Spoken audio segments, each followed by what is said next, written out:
Hello, agents, and welcome to Podcast 13. This week, we will be discussing episode 203, Beyond Our Control.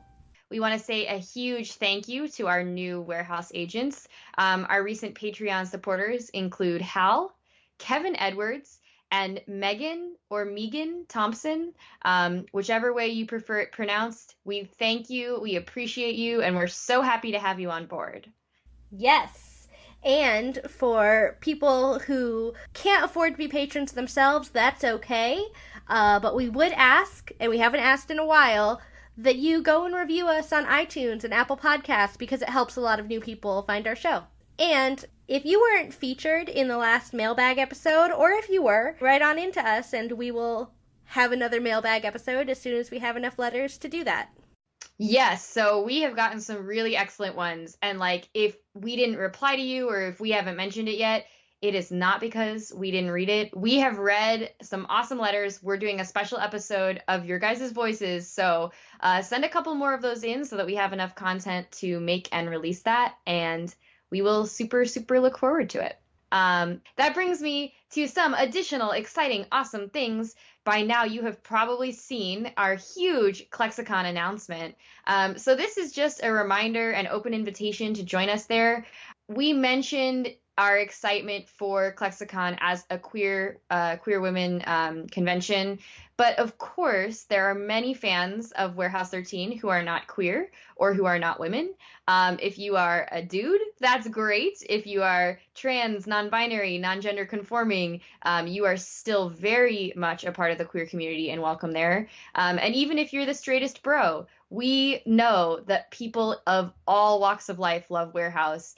And we welcome you as our allies. You know, Jillian said, if you're listening to this show and you're supporting queer women and, these objects that we love, all of our, straight listeners and sort of stereotypical male listeners are exceptional human beings who are so supportive and welcome to be our allies at ClexaCon. So I've mentioned on the special announcement that this environment at ClexaCon is one of the most welcoming and affirming things I can describe. You really can't know unless you've been there how amazing it feels to walk into a room and people always, look at me and they assume that I'm straight. Many of my lovers were men. But when I walk in there, no one assumes that and no one makes mistakes about my identity in my life. Everyone knows that you can't assume about gender or orientation just by looking at a person. So, it's just a place where no matter how you look or act or present, people are going to be kind to you.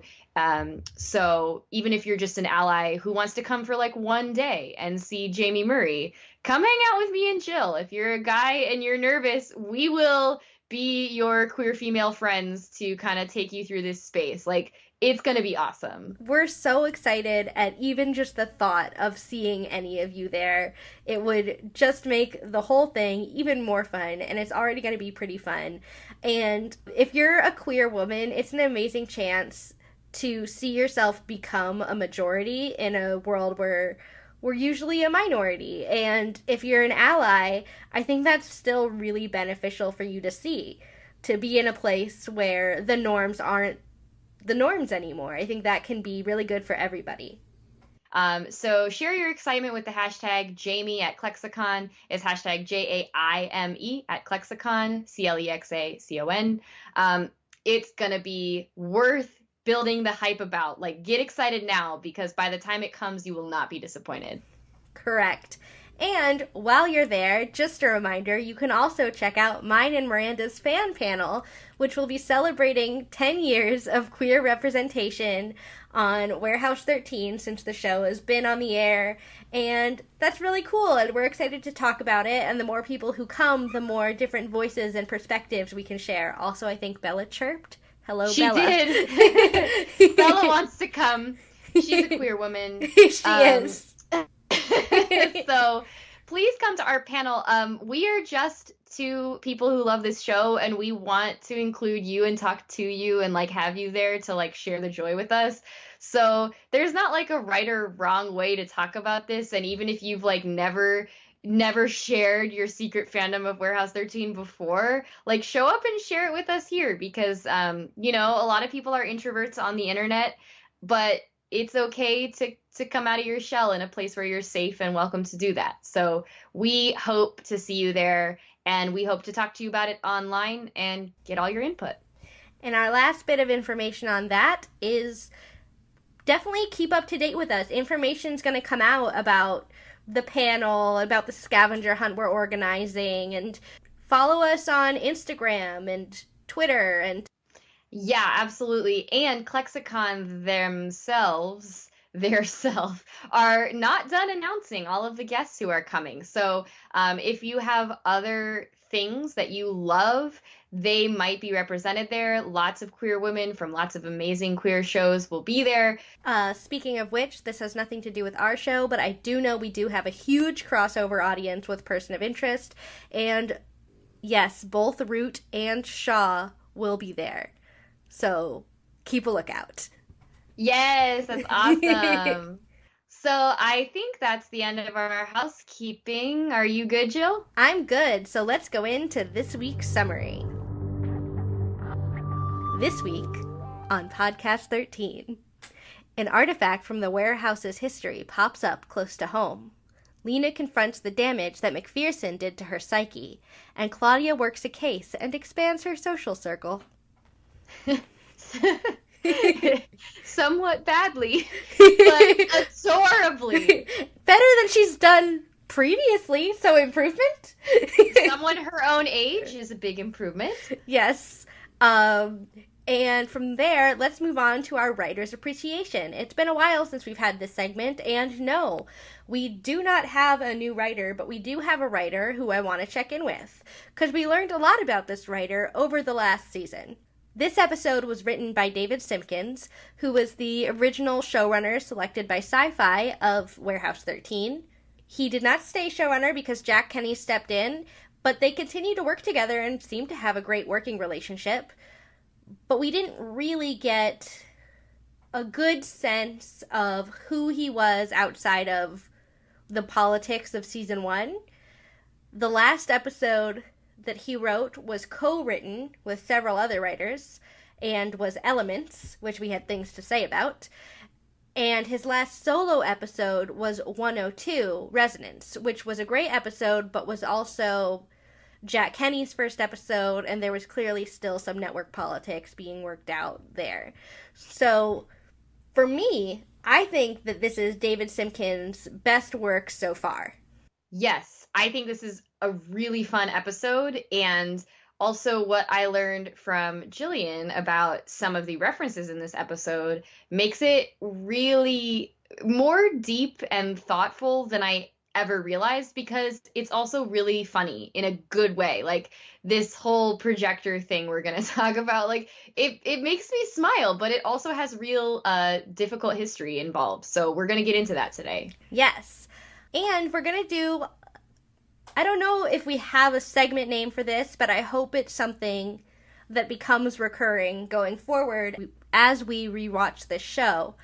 Because I noticed something amazing during this show, and rather than pointing it out one by one, I'm going to point it out at the beginning of the show, and then we can discuss this as we notice them appear. In the first 5 minutes, this show introduces 3 new characters who are people of color, all of whom have speaking lines, all of whom have names, all of whom hold positions of high authority, and one of whom even becomes a recurring love interest for a main character going forward, and that's really rare.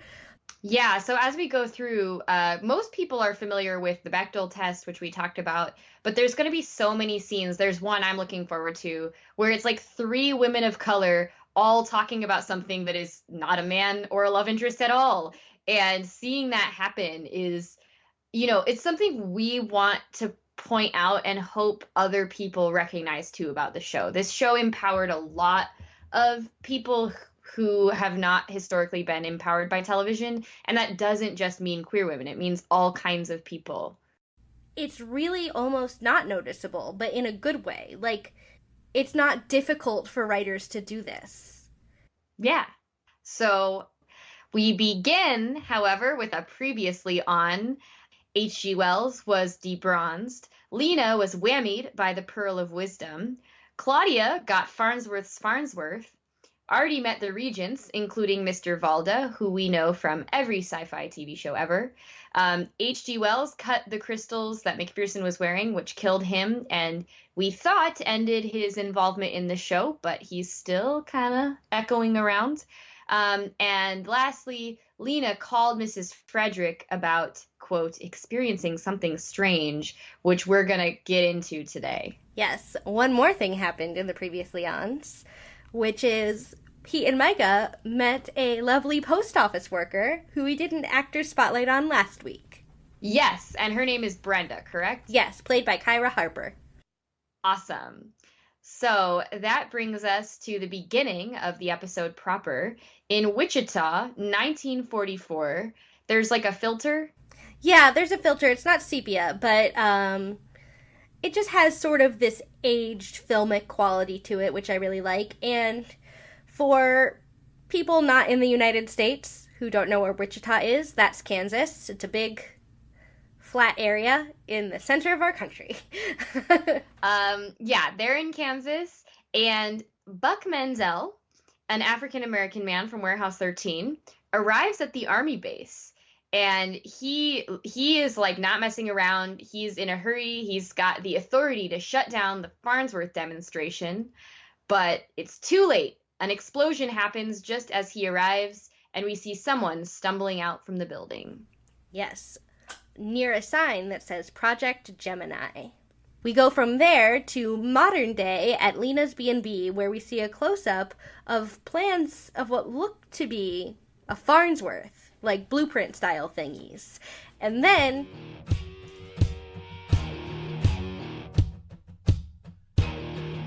we see Mrs. Frederick! And I swear, Miranda, we need some kind of music of excitement for whenever she appears in an episode, because I am so thrilled every time. I'm going to find some, and I'll put it in. Yay! Look forward to it in the edit. So she is looking at the plan sprawled out on the counter with her trademark impassive expression, and Mrs. Frederick is alarmed that Lena says, oh yeah, Claudia was just looking to learn more about her new toy. And she gives Lena this flabbergasted look, is the only way I can think to describe it. And Lena immediately is like, well, not toy, and just sort of distracts Mrs. Frederick and tells her that she's been edgy and unfocused, and then turns around to see Valda, another actor's spotlight appreciation we've had before, played by Mark Shepard, standing right behind her. Yes. So Valda also reminds Lena that Lena's been having headaches and been complaining about them, and he says that McPherson might have left something behind inside Lena's head or psyche when he was controlling her, and he calls it an echo. And then he introduces our second person of color who is new to the show. This isn't even including Lena and Mrs. Frederick. Her name is Taka, and she's a regent, man. Yeah, and my only complaint about Taka is her Harry Potter glasses, which were a choice. And if those are the woman's real glasses, I am super sorry. I just thought they were kind of reminiscent of Harry Potter, but she's going to play a role in this episode, and she's pretty cool. Yes. And from there, we go to the post office in Unnaville, where Pete and Micah are walking up to the door and a woman is leaving with a package. Pete offers to help her, and she just totally ignores him. Like, not even a no thank you. Like, he's like, oh, let me help you. And she just walks by him, almost shoving into him, but not quite. Just, like, not acknowledging his existence at all. And Pete is so annoyed and frustrated because all he wants to do is be liked by people. That's all he wants. Yeah, and I noted as well, this isn't just anyone. This is an old lady with a lot of packages. Like, she's got a stack of packages. And I just picture her being Pete's ideal audience. Like, sweet old ladies love him. He's a handsome young man who's polite. And he's like, why does this lady hate me? Like, it doesn't make any sense from his experience in the world. And just as they're finally going in, Brenda comes out of the post office and she seems upset. She says it's closed due to government setbacks. And Pete is immediately alarmed because he was finally expecting his stuff, which Micah got her stuff last time. Yes, and she says that if he wants to get his stuff, he now has to go 90 miles away to a town called Featherhead, which A, is fictional, and B, makes me go, Because it seems appropriative of indigenous people of South Dakota? Yeah, I love David Simpkins. I'm just wondering why he had to fictionalize a town with this particular name. So it was just something as like an intersectional podcast I feel like we had to point out. It doesn't make me hate David Simpkins. It just makes me have a question mark about why that happened. The real takeaway is that the stuff he has to get is now 90 miles away, and he is so upset. And we don't really see him get rankled that often. He really tries to stay level-headed and keep other people happy, which I think is kind of, I mean, it's a good way to be. I know you and I are both that way, but I also know that since we're both that way, the cost is that it eventually builds up and you break a little. Yeah. So he's getting a bit upset and venting at Brenda, the post office worker, who turns it right back around on him and is like, well, I'm more upset because I am in forced retirement. And Micah is just literally sitting in the back, sipping some tea, and watching Pete get yelled at. But in the conversation, we basically learn that the post office has been closed for good. So he's not getting his package today from there or any day. Yeah, she sort of suggests that it's Pete's fault in her insults, and we're going to find out why very shortly. But he's just so baffled.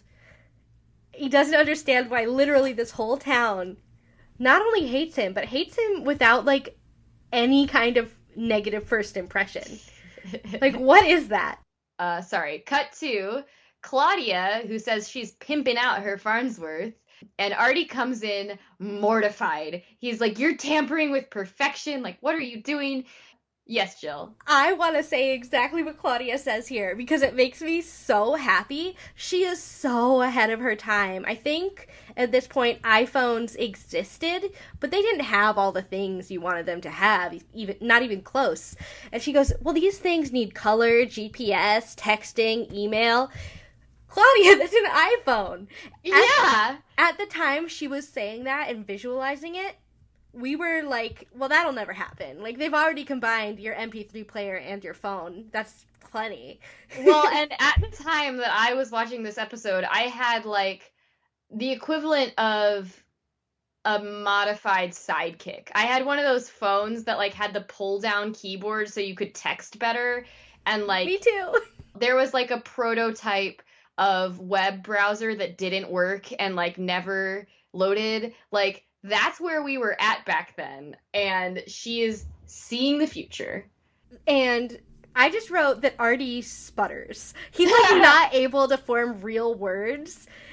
He does that growling thing that she makes fun of him for, and she takes the hint, backs off a little bit, and says, well, can I at least give it a better ringtone?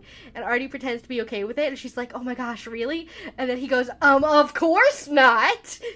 And may I note that in this scene, Claudia is wearing an amazing, like, fitted blazer, like, cropped blazer. And, Jillian, it's purple because we are still being reminded that she is not, in fact, a bad guy. Even though she's messing with warehouse technology. Which, when she gets in trouble for that, she will be wearing a jacket over her purple blazer. I'm just saying. Excellent. I love that this thing I noticed in episode 1 just was true. It's like... I feel like I get mini fireworks around my head every time. So Artie tells Claudia to either give the Farnsworth back or learn to live with it. She chooses the latter, and then it sparks, and Artie pulls an I told you so kind of face. And then Claudia gulps, which takes us to a sign that says Dr. Hernandez Veterinary Hospital in Unnaville, which brings us to the third person of color with a name and an authoritative job. Like, she's in charge of the vet. She is Dr. Hernandez. She is a Latina, Latinx woman of color, and that's so awesome. It makes me so happy because 2 out of the 3 people of color who are introduced this episode are women. Like, this is getting it right on so many levels, and that makes me so happy.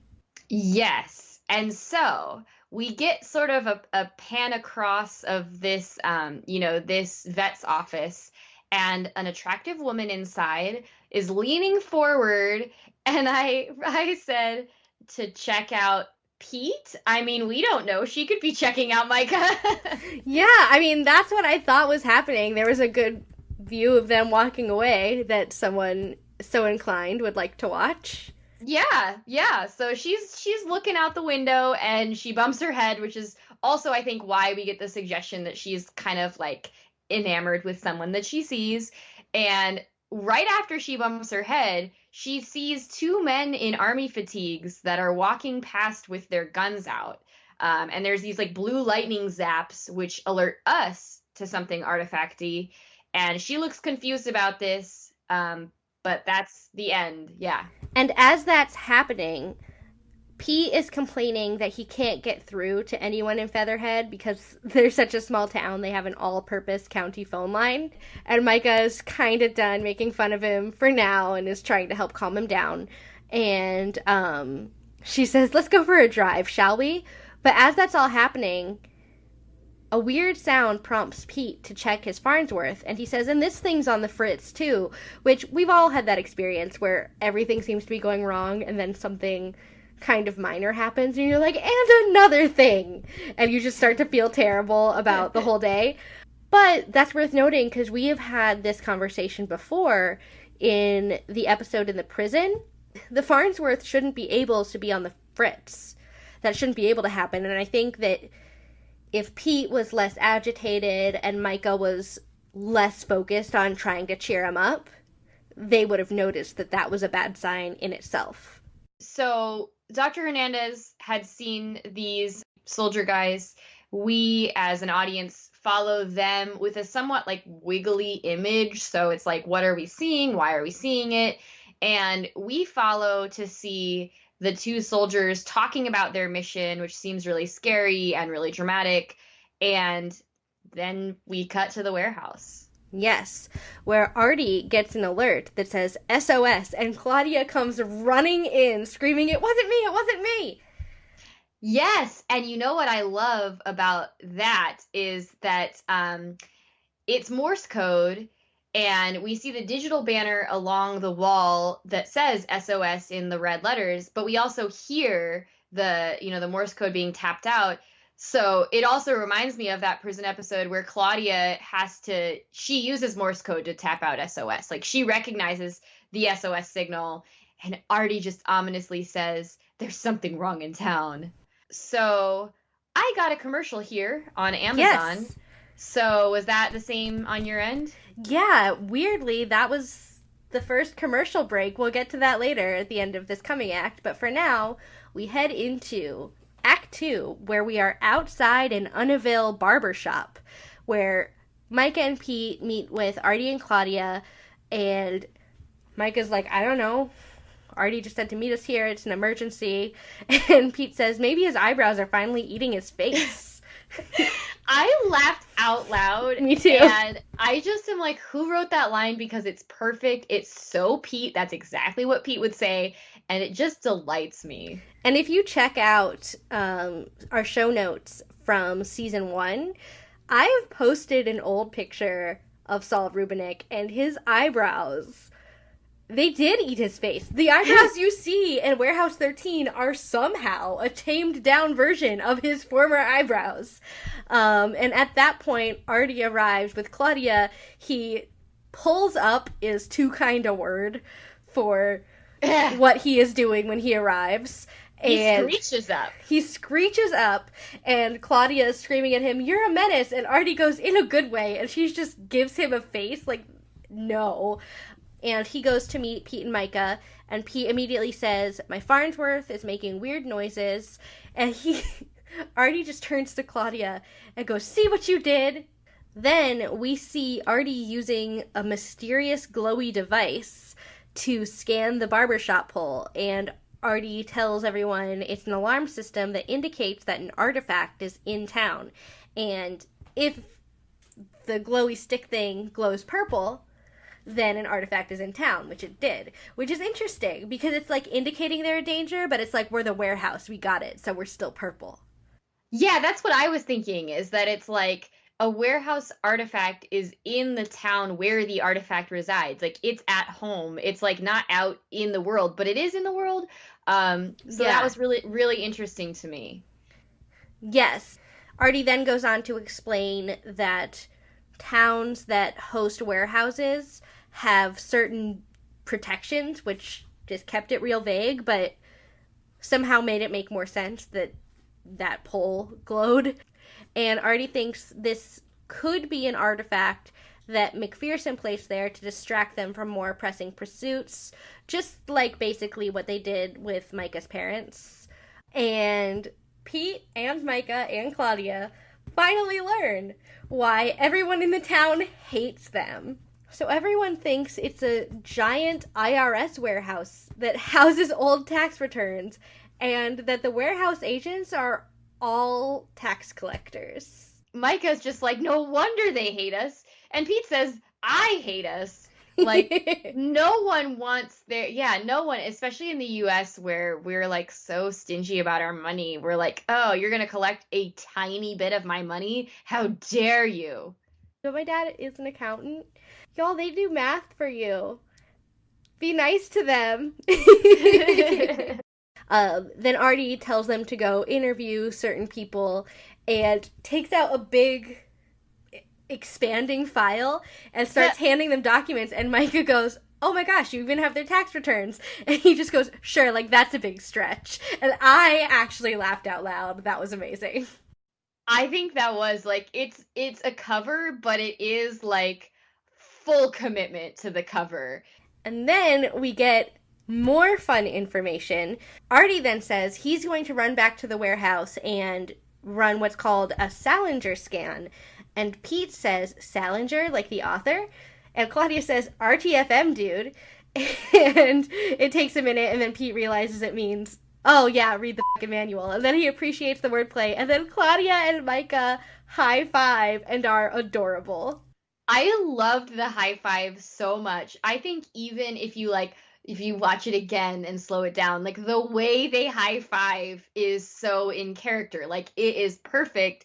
And it also goes to just, as we develop Micah and think about her as a character and her potential love interest and all of that in this season, it's like she is this organized, photographic memory comes in later. She loves to read, comes in later. Like, she is this type A person. And when Claudia and her have a relationship where they bond over those things, it's beautiful. It's so amazing. It makes me so happy. I would go so far as to say that this scene is a perfect scene in the show. Like, if I could pick a scene and be like, watch this show, I would show this whole scene, because everyone is perfectly themselves. You get the perfect feel of what the dynamic between everyone is. And you also get Micah at her best when she's not only learning and asking questions, but is prepared to tackle anything head on, and then has Claudia, this other woman, here with her. Everything about it is aces. I love it. Yes. So after this scene, we go to the B&B, where Lena and Taka are examining the Pearl of Wisdom, and Mrs. Frederick is concerned about this. She thinks that re-employing the artifact is a bad idea.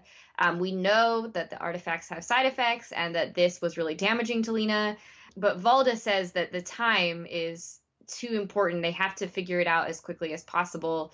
Mrs. Frederick, still knowing that, doesn't want to risk Lena's life.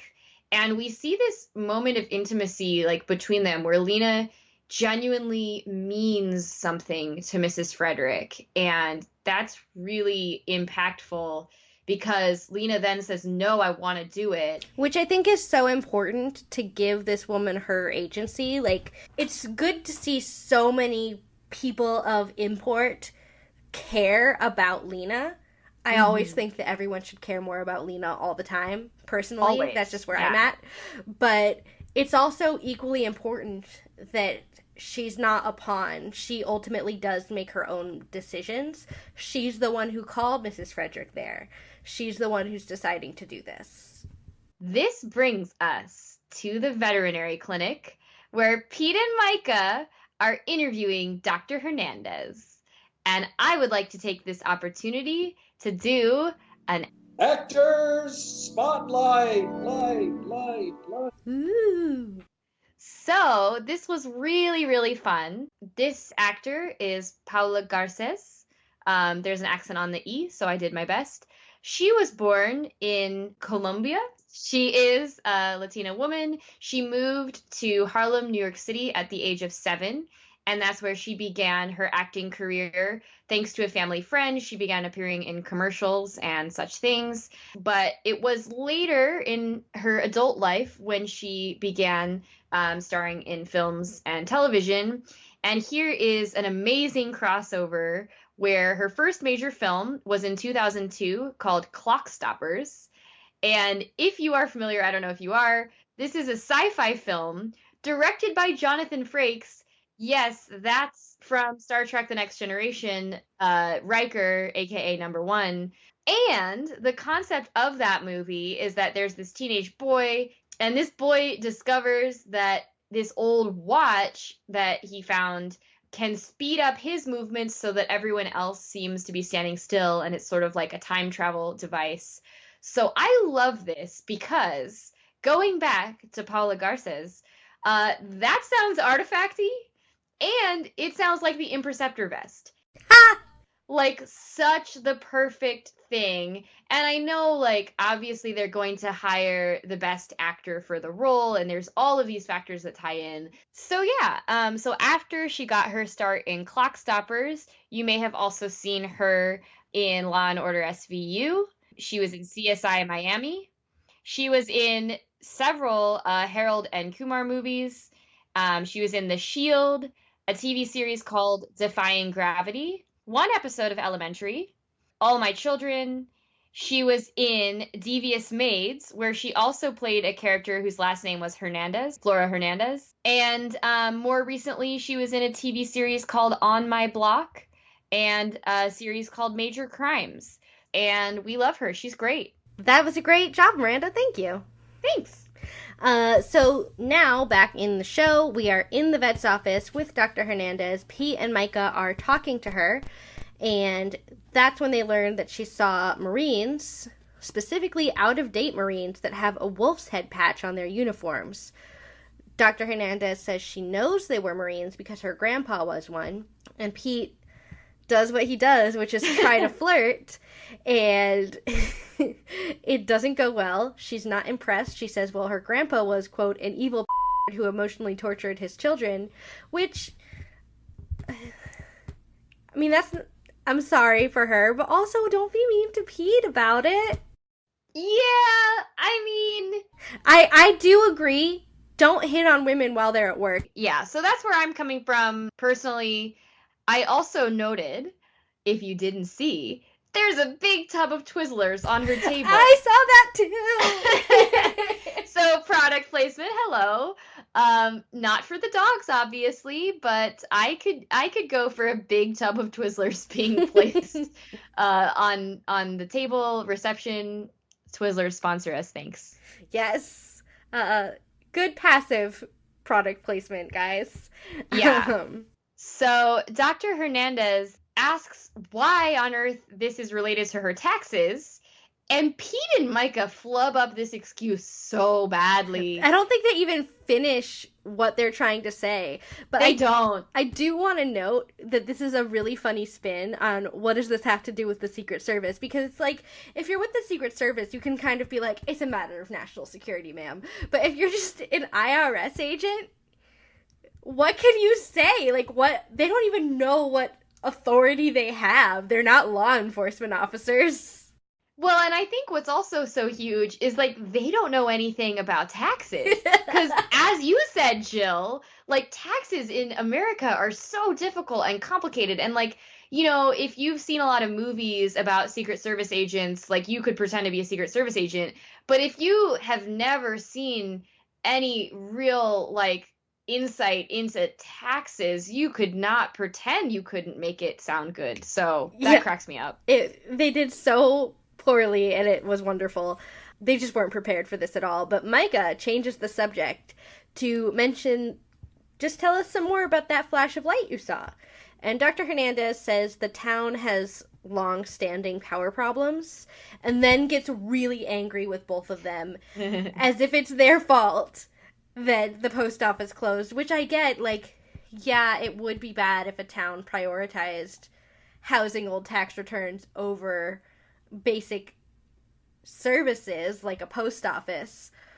But even if that were the case, it's not their fault. But you know what I wrote just for you, Jillian, was I said that Pete and Dr. Hernandez go Beatrice and Benedict real quick.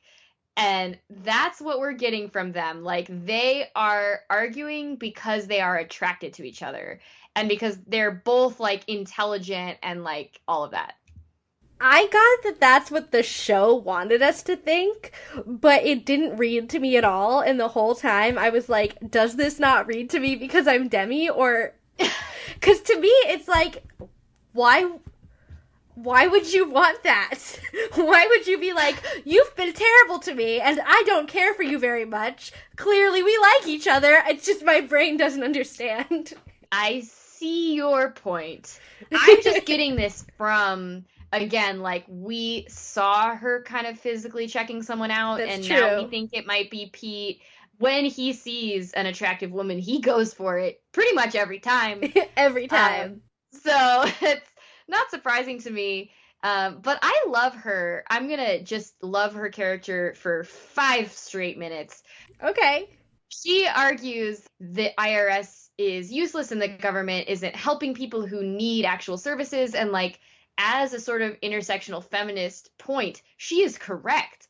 Our services are not adequate for the people in need in America. And like, she has an amazing point of view and perspective on the social issues, especially in a sort of small, sleepy South Dakota town.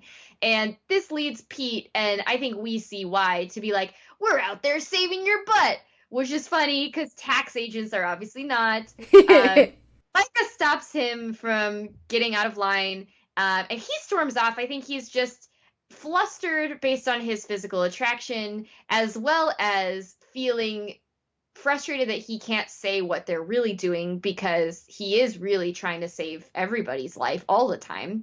And he says, seriously, Kelly, and she corrects him. And this is what I love. She says, it's Dr. Hernandez.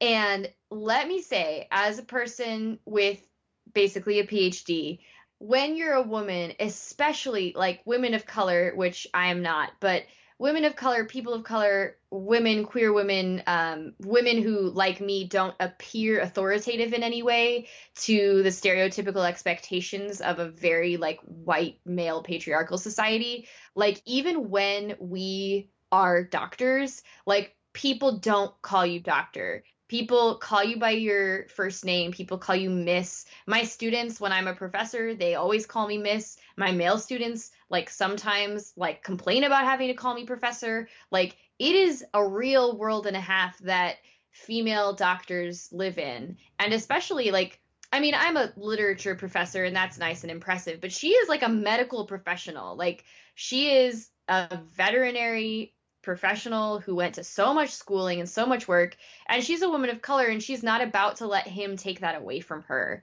My note, though, is that this must only be adding to Pete's frustration because, I mean, I'm not a law enforcement officer, but I've been to the doctor, bear with me here. Okay. And I wouldn't be surprised if some of the training was the same of break down barriers, create rapport, get yourselves on the same level so that they give you information. So I wouldn't be surprised if it was part of his training to get rid of titles. Yeah, and I had thought similarly about it because we know when he goes off on this, we're out there saving your butt. Like, it's because he would lay down his life for a random stranger, and he has offered and been in that situation multiple times on this show. He did die. He literally died for his cause. He sees these people of his town, like, not in a patronizing way, but he sees them as human people that he is trying to take care of. They're his responsibility. Yeah, exactly. So I don't have negative things about him making that mistake. I only have positive things about her willingness to assert herself and showing the audience that no matter who is calling themselves doctor, like, if their name badge says doctor, you call them doctor, you know? That's true, and that's so important. The argument with Dr. Hernandez escalates slightly, and she's like, I want to talk to your supervisor. And he starts spelling out Uncle Sam, and Micah diffuses the situation with, like, a weirdly cool wing woman move. Yeah! She goes, yeah, he's patriotic and can spell. Isn't he cute? Like, she's, like, not gonna make a joke at his expense right now because she does want him to find someone. She's made that known before. Like, so that's the end of the scene, and it brings us to... It's a hardware and lumber store. Claudia walks in search of her special order, and she goes looking for the shopkeeper, and after a little looking, she sees a cute boy down, like, kind of kneeling, and they lock eyes, and this is more, I think, recognizable to us. Well, we've just seen two romantic meet-cutes, but this is more recognizable, and the chemistry between them, I think, is really good.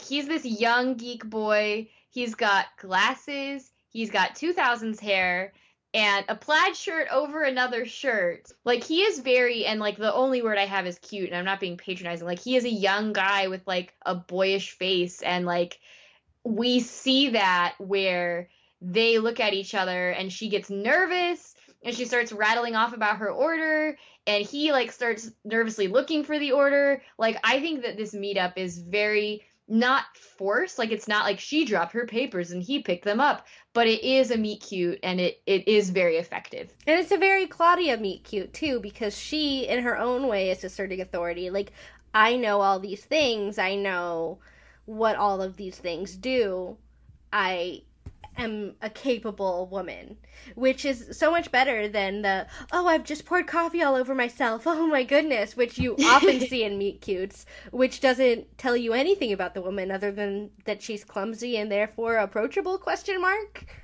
Yes, and that's exactly, I think the therefore approachable question mark is a trope from the early 2000s where, like, clumsy women were seen as cute, but that's just aggravating because, like you said, that case would make her approachable because she is not self-assured and, like, really confident and capable, whereas Claudia is the opposite. Like, she is self-assured and capable and knowledgeable, and her ability to do things is what makes us love her. She's intriguing. She's approachable because you want to know more about her. Yeah, exactly. I think Todd is like, we learned that's his name. Todd is like, oh, like, his interest is piqued because she's smart and interesting. Yes, I got it this time. So Claudia's about to walk off, and this is where we see, I think, Todd, because he's kind of interested in talking with her, he's like, so, I just moved here. And she says, why on earth would you do that? Which only makes us love her more, and that is very Claudia. Like, she has this sort of sarcasm about her, and she goes walking in towards another room, and he stops her really quick and says it's the owner's apartment, and no one's like he's really private, no one's supposed to go up there. Yes. At that point, she turns around, and Claudia hears a weird noise, and a cowboy gallops toward her, and she looks like a deer in the headlights, then jumps out of the way. Even saloon doors appear behind her. So now it's not just people appearing, it's whatever's happening is changing the physical landscape of the town. And then he disappears, and Just then, Todd walks out to find Claudia on the ground and ask if she's okay, which, oh my god, I would be so embarrassed. I would be mortified. Like, yeah, we just had this encounter and I clearly bumbled enough that you can tell that I think you're cute, and now I appear not to be able to walk out of a door? Yeah, I think it's perfect. And that brings us to Pete and Micah. They're going door to door, where we learn that they have seen 11 people so far, and not only have they had no luck, but many of the people are very unkind, especially so to mean. Pete. And he can't get his mail, so he still doesn't have the stuff that makes him feel at home. And the end of the conversation we hear is something he's not really able to laugh off anymore, and it's weird because Micah is sort of taking the humorous side, which that's how you can tell things are getting bad, because a door slams in his face and he says, "No, the R is for revenue." And that makes me so upset, because we can fill in the completely inappropriate joke, air quotes, that was made there. And that makes me upset, and Pete's clearly upset by it. And he tells the man behind the closed door that there's no need for language like that. And Micah immediately jumps in and she goes, "Strike 11." And Pete just is in a mood and he starts complaining about Dr. Hernandez. Micah just tries to get him to focus and starts leading him across the street, when there is another flash of light and a tumbleweed rolls by. Yes. So after the tumbleweed, some cowboys pop up. No, some outlaws pop up. Well, they're all cowboys, but some are outlaw cowboys.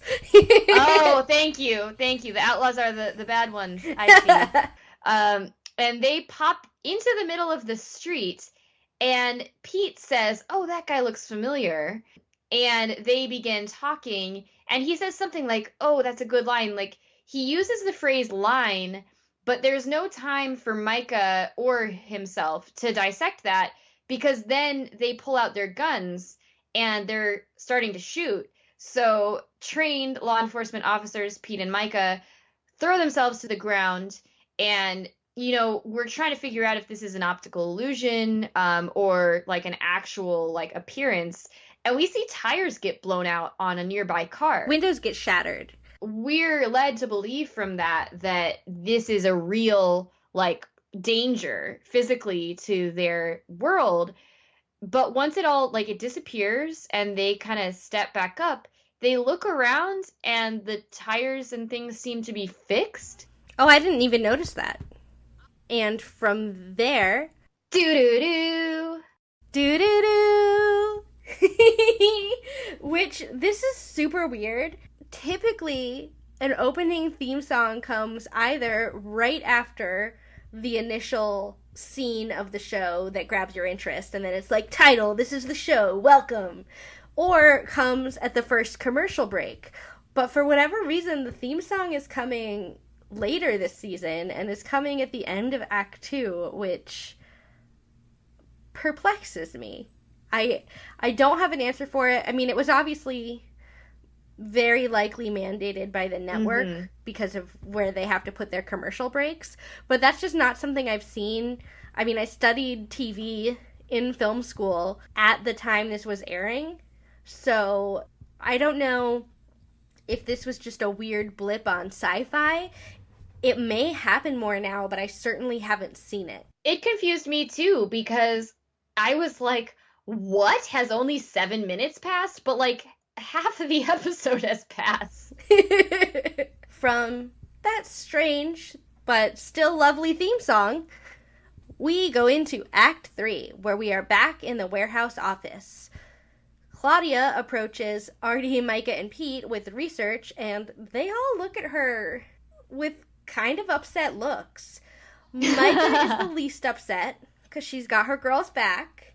Artie and even Pete are giving her kind of a silent judgment, which is such a bummer. Like, I'd expect it from Artie, but I think that if Pete was mad at me, it would really hurt. Oh, yeah. So this is where I think Jillian will have a great commentary.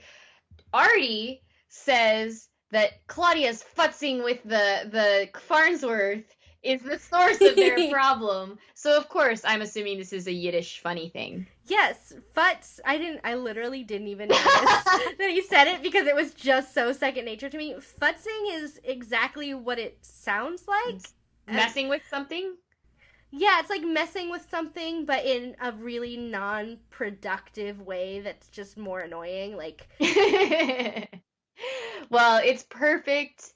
And like Jillian said, Micah is the one who seems to have Claudia's point of view in mind, and she considers that either it isn't Claudia's fault or it could be like something related to the Farnsworths paired with something else, like an interaction. We keep thinking back to the prison episode, which I forget the title of, but that was obviously a sort of interaction issue. And Micah has learned a lot about artifacts from those things, and she's taking notes.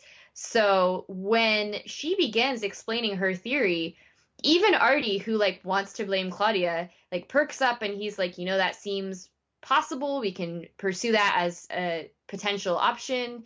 And this leads them to go and triangulate an area. Yes. Amending. I have a few notes about this scene. The first is that the reason Artie thinks that Claudia might be responsible is because the Farnsworths all start squawking before an event. So he knows she's been messing with them, and then they do a thing, and an artifacty thing happens. That's not great.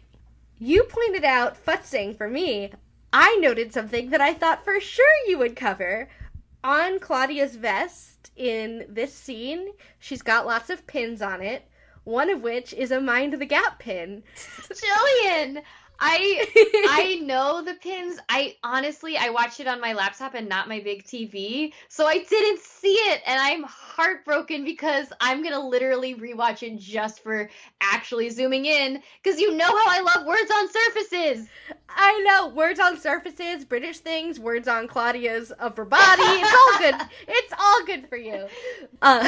So anyway, Claudia's adamant that anything she did with the Farnsworth couldn't have caused this because, quote, there's not enough power between all their Farnsworth to twitch a frog's leg.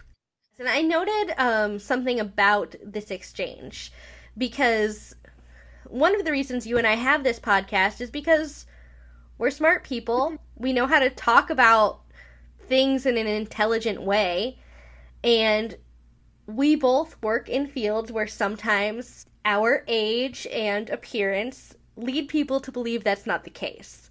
And I really feel for Claudia here because that's what's happening. Artie's experience in the warehouse makes us and the audience want to believe him, but let's take this moment to question our instinctive biases. He may be older, he may have experience with artifacts, but she is the unquestionable expert on actual technology.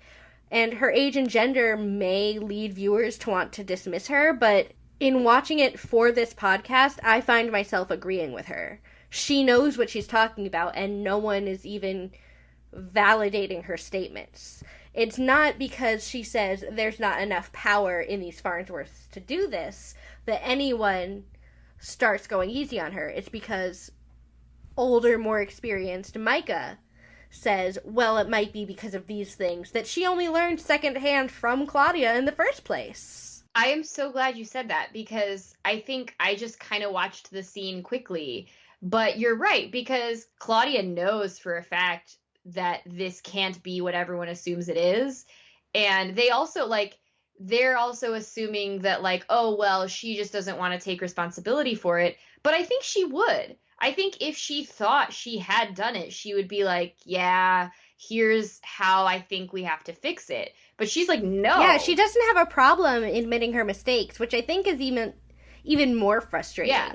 And in the vein of Claudia being more than willing to learn and correct herself on everything, this is also the scene where an exchange reveals to her that it's pronounced Univille, not Univille, because of unincorporated territory. And from there, they build on what Claudia and Micah have suggested to triangulate an area where the source of this kind of interaction may be coming from. And Pete is worried that it's 4 square blocks, but 4 square blocks is actually something they can manage and investigate. So they're going to go to that area and try to find what's happening.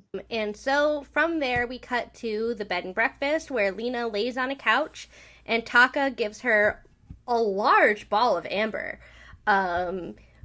which I just, in my brain, was like, that looks expensive. It does. And we also can understand from the text, like, without a lot of explanation, that this amber sphere is going to function as a sort of medium, like a crystal ball, to see what's going on in Lena's subconscious. But an amber ball is actually more pertinent because, and this is something that close readers of the show notes will have clocked, amber is very tied in with the history of the study of electromagnetism. And we talked about this with one of the founders of the study of electromagnetism, where they're trying to figure out what may have caused an artifact to act in a certain way. One of the things that was in the Words on Surfaces segment was someone's headstone amber. I can't remember the name off the top of my head, but I did put that in the show notes. And the reason it was amber, and we did talk about this in the show notes a bit, I can't remember if we got into it on the show, was because when he first studied the properties of electromagnetism, he studied them in relation to amber as, I think, a conduit of that energy. So this is very good continuity on a pseudoscientific level of the show, which I really enjoyed. On a Victorian science level, Jillian.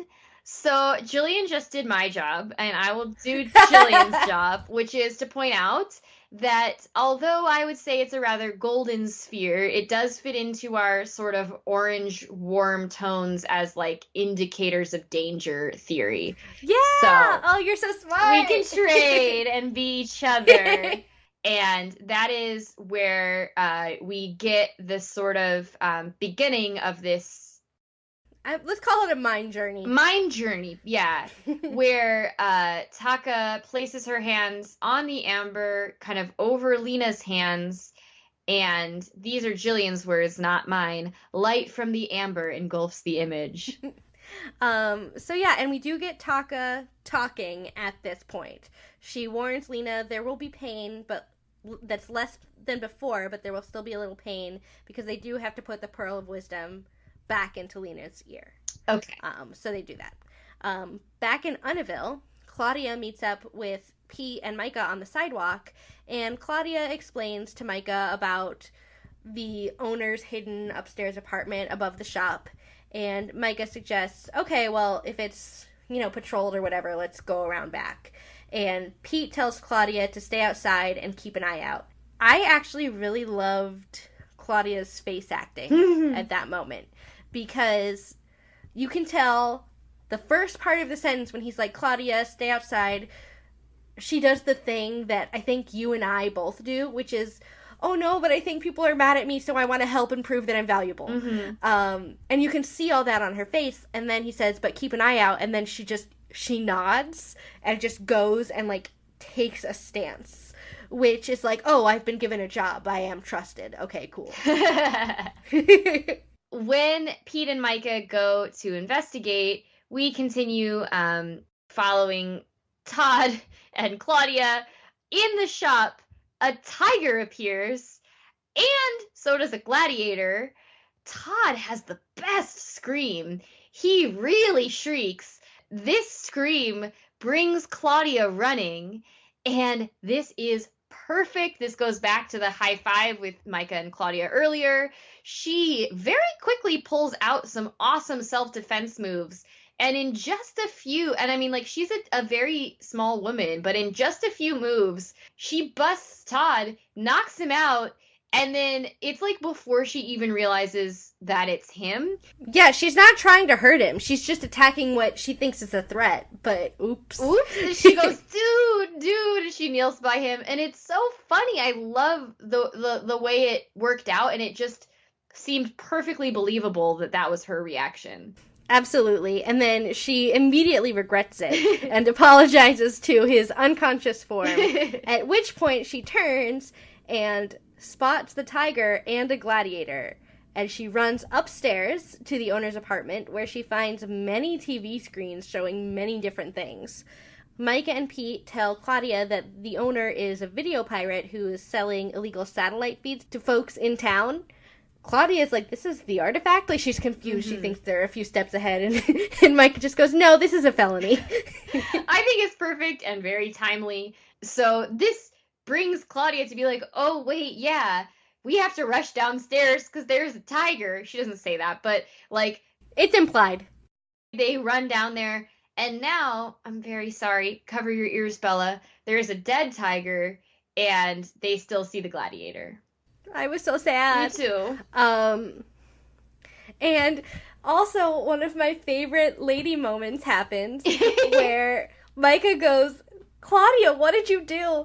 And Claudia says, that thing you taught me, the arm thing, or maybe the leg thing, I don't know, it just happened. Which, like, we know that Micah has absorbed everything Claudia has taught her. But now we get information that Micah and Claudia have been having these regular things that they said they would start having in the last season, where they teach each other things and lift each other up and make each other more capable. And I just wrote heart eyes emoji because that is how I feel. Yeah, and that's exactly what I was thinking too back with the high five, is that what's the word for this, Jillian, in writing? It's like the untold backstory. Like, I just call it off-screen storytelling. Yes, that's the word. When you're a writer, you create so much work and so much background and information that never gets put into the text, but you know it's there. And these writers, like, we see all of the proof of these relationships and interactions and, like, the teaching and uplifting of one another, that, like, we don't get a long exposition dump about, like, what they've been doing the past 6 months, but you see evidence of it, and it's, like, showing rather than telling. And like we've said before, like, this show resonates with everyone for a different reason, and, you know, so many queer people have, like, really strong resonances and stories with it, but also just, like, so many humans from any background tuned in and saw a family. They saw people who love each other and who all come from difficult backgrounds, like, creating some community of support. And it's beautiful. And I know it's just, like, this silly moment that's supposed to be funny, but it also, like, really hits us in the heart. I think it's amazing. Yes, and that is perfect to take us into what I'm about to talk about, which is, as the gladiator appears and starts speaking in a Scottish accent, first I do want to acknowledge this is a Braveheart reference, the Scottish accent, yeah, okay. I mean. However, more importantly, Pete jokes by calling this gladiator Spartacus. We do not have a specific episode expert this week. We had one booked, and she is so welcome to come on anytime, but due to some medical issues, we're on our own this week. But that doesn't mean that we don't have things to say or analyze. So, let's all settle in for a little bit of a spiel about the Hollywood Blacklist, the Hollywood 10, and Kirk Douglas, because it's a good story. Spartacus is an incredibly inaccurate historical movie about the real person who we only know as Spartacus. It's important to know that's his gladiator name and therefore his slave name. We don't actually know Spartacus' real name. But he was a Thracian person taken into slavery and forced to be a gladiator, and he started a slave rebellion in early Rome. And here's where it gets complicated and intertwined with Jewish history. The House Un-Americans Activity Committee existed in the 40s and 50s to ostensibly investigate treason, but specifically led to persecution of anyone in any way affiliated with communism. And this disproportionately affected Jewish people, because a lot of Jewish people had emigrated from Russia. And what's important to note here is that being a communist was not and has never been illegal in the United States. These people weren't planning to overthrow a government. They were members of a political party. The Hollywood 10 are 10 people who were named. These were 10 writers and directors who were cited by the HUAC for, quote, contempt of Congress on November 24th, 1947.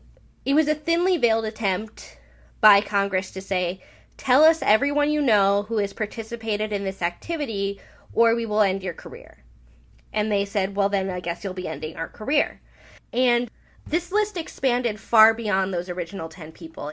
The blacklist started the day after these 10 people were named.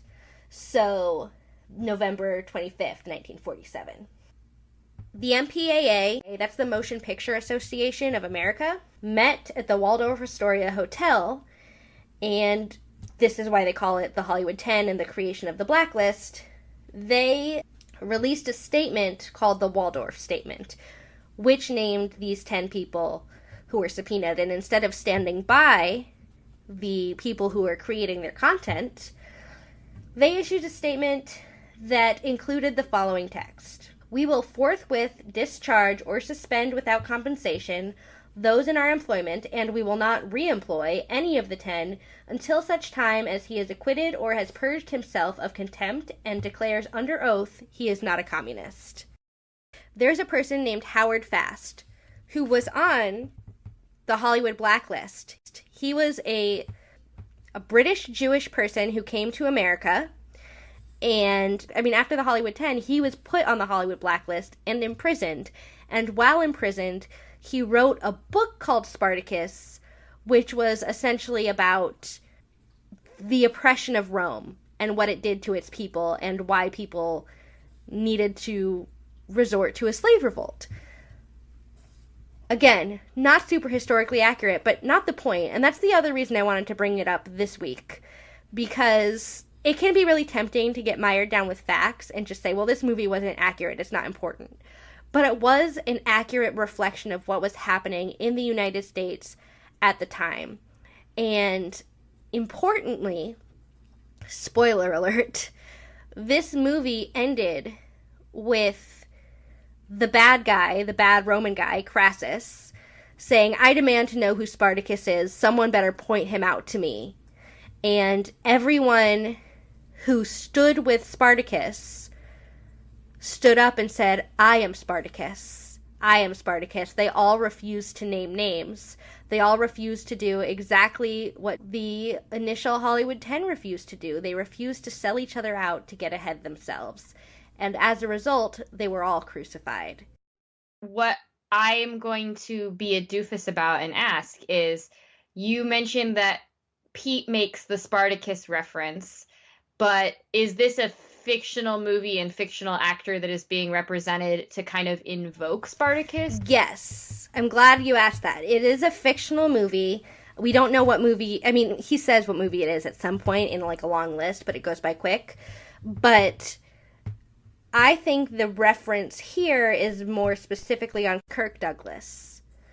The reason we keep seeing this actor is related to the fact that this actor's movies are playing on essentially, I don't think they say Turner Classic Movies, but it's Turner Classic Movies.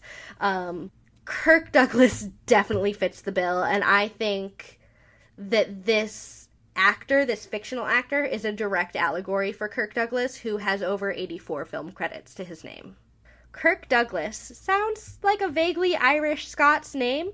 It's actually the name Isur Danielovich, a Jewish man who rose to fame with the name Kirk Douglas in the United States as a heartthrob, seeming very secular, seeming very non-Jewish, but he grew up in a Yiddish-speaking household. His family was from the Russian Empire in modern-day Belarus. What? That's where my relatives are from, too. And he was not going to stand for this either.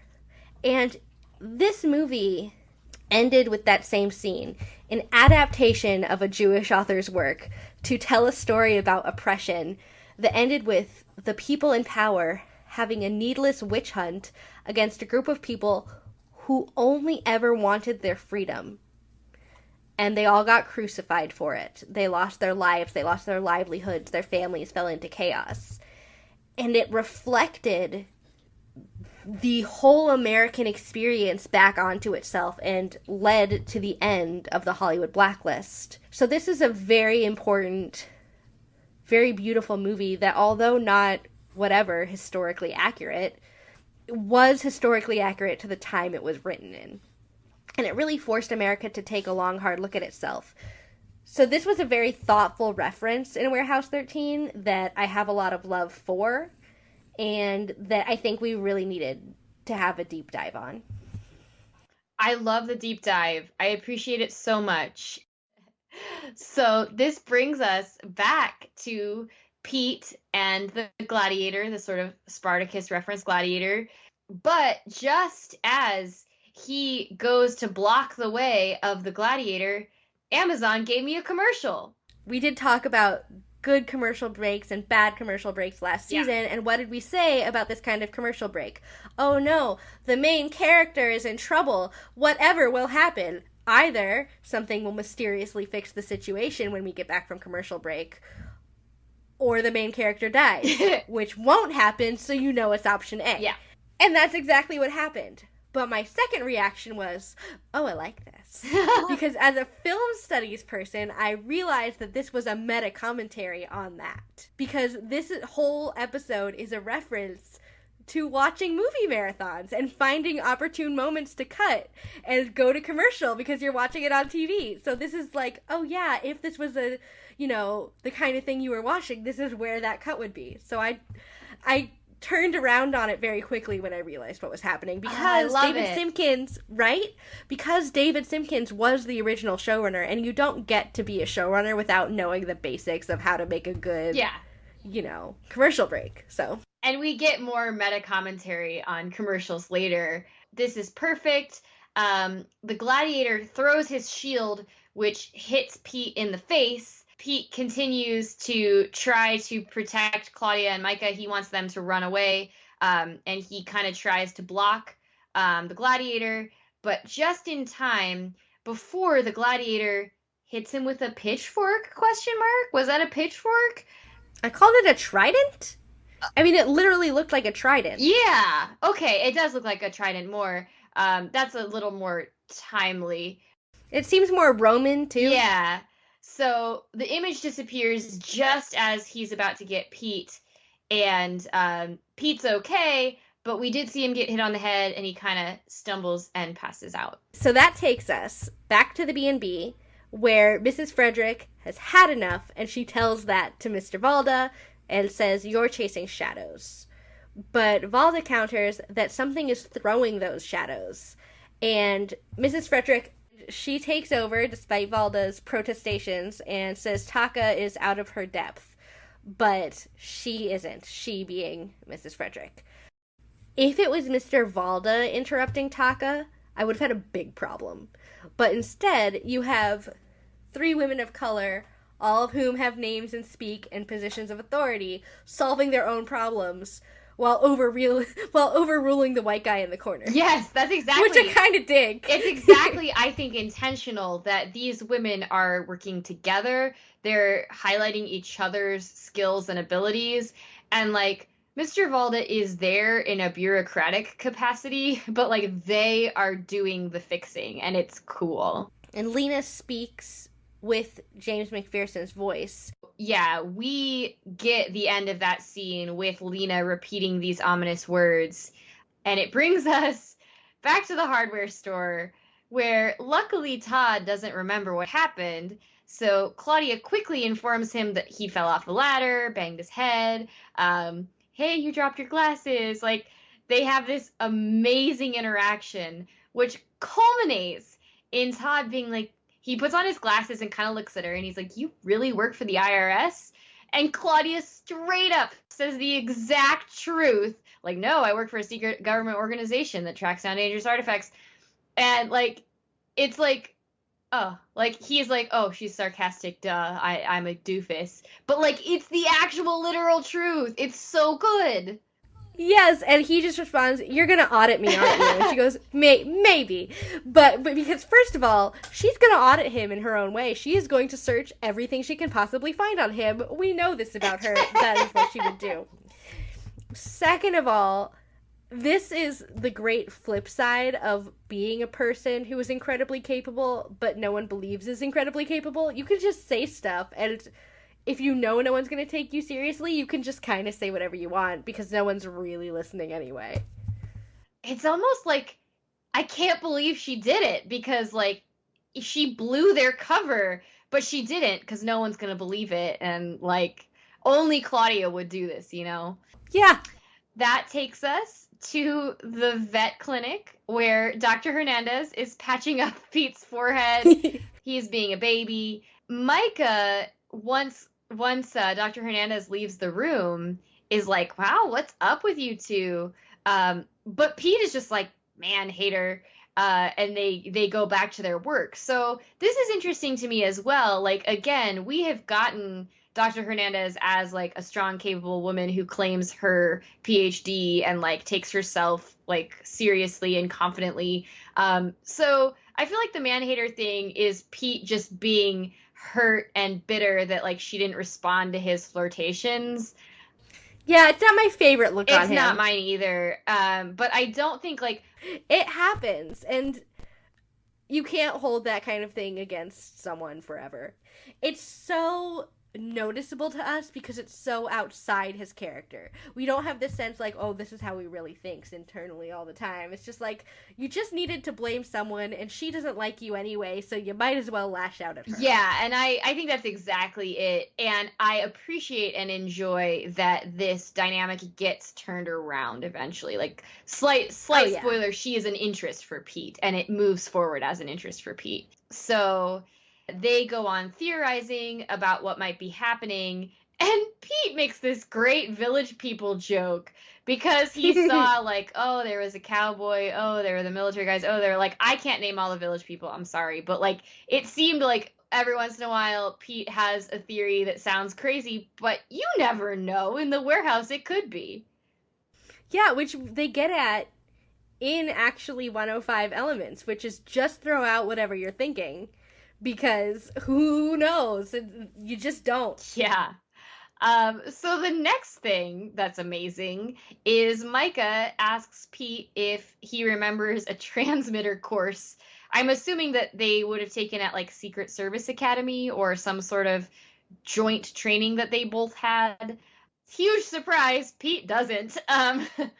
Pete was probably playing, games in the back of the classroom as he does. But Micah remembers it quite well. And calling back also to the prison episode, like Micah has a good working knowledge of sort of like basic technology and sending and receiving signals. And she's like, hey, maybe the Farnsworths are reacting to a signal rather than like creating something on their own. And this brings them to the excellent plan that if the Farnsworths can react to a signal, maybe they can like kind of be flipped around to locate a device or sort of like foresee a signal. And I think that all of the power in this episode to kind of deduce what's happening and then make an action to correct that issue, it's all being given to women. It's Claudia and Micah figuring this out. It's Mrs. Frederick and Taka figuring this out. It's like boom, boom, boom, empower, empower, empower. It's so good. And they run out and do another thing that they need to rectify, which is recognize Claudia as the higher authority because she is. But she's also been having a terrible, horrible, no good, very bad day. And so when they run out to her very purposefully, she just says, oh God, what did I do now? Poor Claudia. Poor Claudia. And that takes us to the warehouse stacks where we learn there's a Farnsworth aisle, a whole aisle, and Claudia is very impressed as she walks through it with Artie, and Artie tells her that she's not to touch anything and the aisle is off limits to her, but he will get whatever she says So she good. needs. It's so good. And he's wearing gloves. It's really cute. And she needs to turn the Farnsworths into signal locators, and she rushes toward another aisle. I don't have excellent hearing, but I think he said that side of the owl. Wow.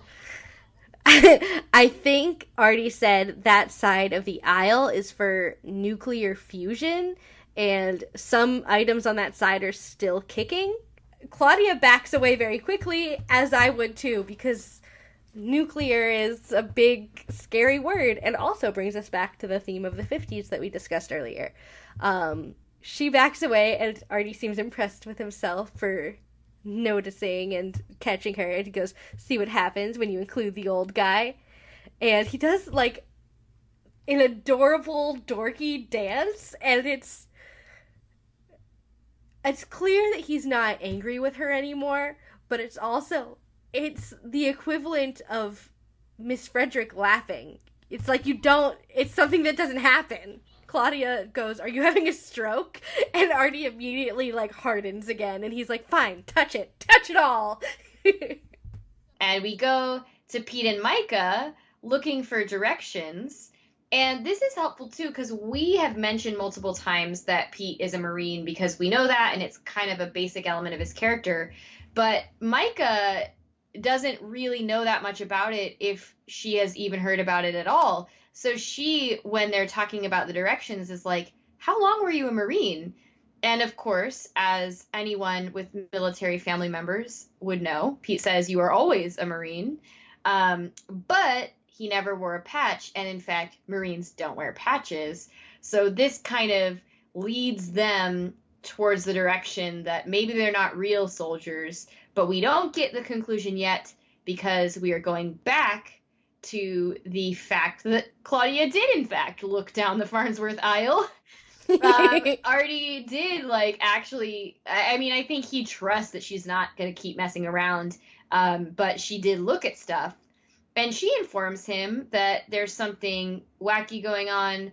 Artifact 186A was not present, and there's a 186B, but the other half was missing. So she tells this to Artie, who is very concerned. Claudia jokes it must have been on the loading dock for 70 years. But Artie's running out, with an extreme look of concern, the second she says that. And she goes, "Do we have a loading dock?" And Artie also informs us, because I think this is great writing, if it was never received, remember that Salinger inventory search thing would have informed him if an artifact was missing from the warehouse. But because it was never home, it's not home. It's not lost because it was never there. So I think that was a really good detail. Yes. And from there, we get a close-up shot of a red stuffed dog that looked so much like Hamilton. I kissed his little head when I saw it. And then the shot expands to show that we are in the Unnaville vet, where Dr. Hernandez confirms that the wolf patch she saw was spitting fire. And immediately Pete tells Dr. Hernandez to stay inside and stay safe. And he calls her Kelly here, clearly with a more reassuring tone, but she corrects him again. And he just can't. So he goes off with Micah, and he informs her that this is from a movie called Operation Dragonwolf, which I didn't correlate to a specific movie. I'm sure there is one that everyone is screaming, how can you not see this as a reference to blah? I know, I'm more of a TV person than a movie person. I'm sorry. But my big takeaway was Operation Dragonwolf. Right? That's a title of something I can absolutely see 10-year-old Pete watching. That's pretty amazing, yeah. So then Pete reveals what he recognized the cowboy actor and the Spartacus actor. He now knows the Marine actor, even though he didn't see that one in person. They're all movies starring a person named Raymond St. James, who is our Kirk Douglas allegory. Yes, and if I could chime in, because I did a Google to see, because like I said, I didn't know if this was a real person. There's not a Raymond St. James, but Google asked me, did you mean Raymond St. Jacques? I don't know how to pronounce that, but like the French Jacques. And it said, according to Wikipedia, that Raymond St. Jacques, he was an African-American director, actor, and producer, and he was the first African-American to appear in a Western series.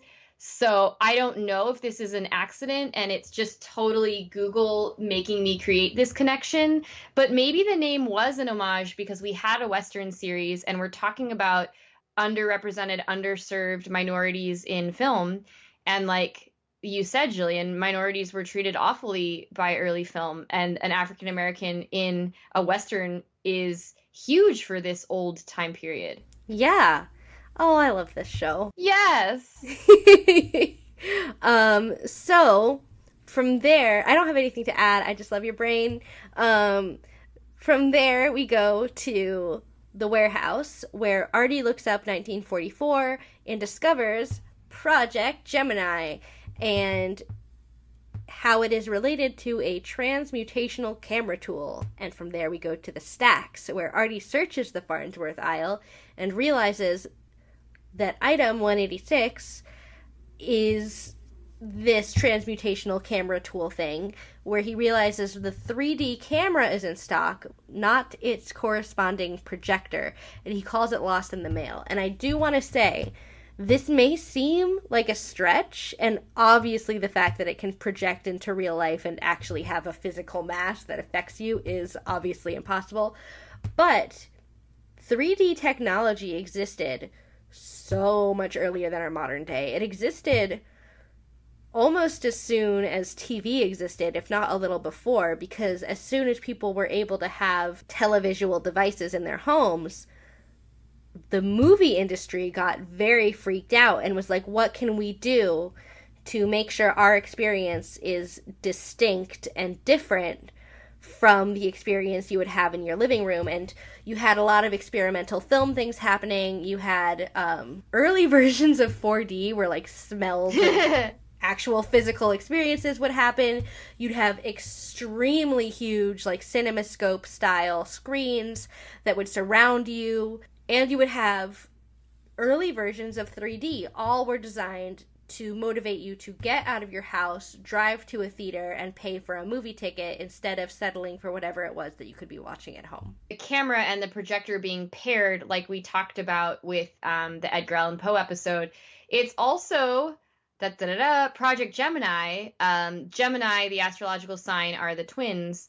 And I think that the Warehouse 13 writers are always very thoughtful about the names that they give to things, even just the project that could be a throwaway name. They give it an interesting name.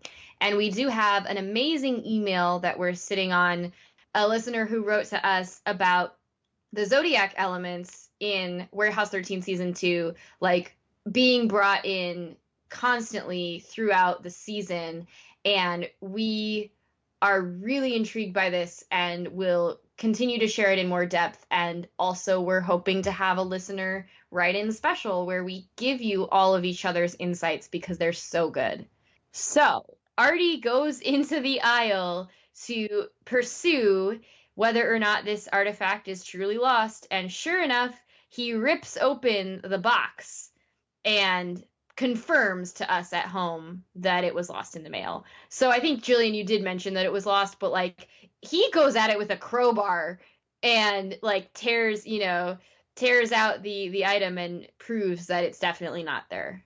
So continuity, Claudia comes rushing up to Pete and Micah, and she is not in Artie's car, but in her Camino, which, if you recall, Artie said, you can't drive my car because you can't drive stick. So she's driving a different car. And she has equipped the cutest little satellite dish to her Farnsworth. yes, that's what I was trying to read.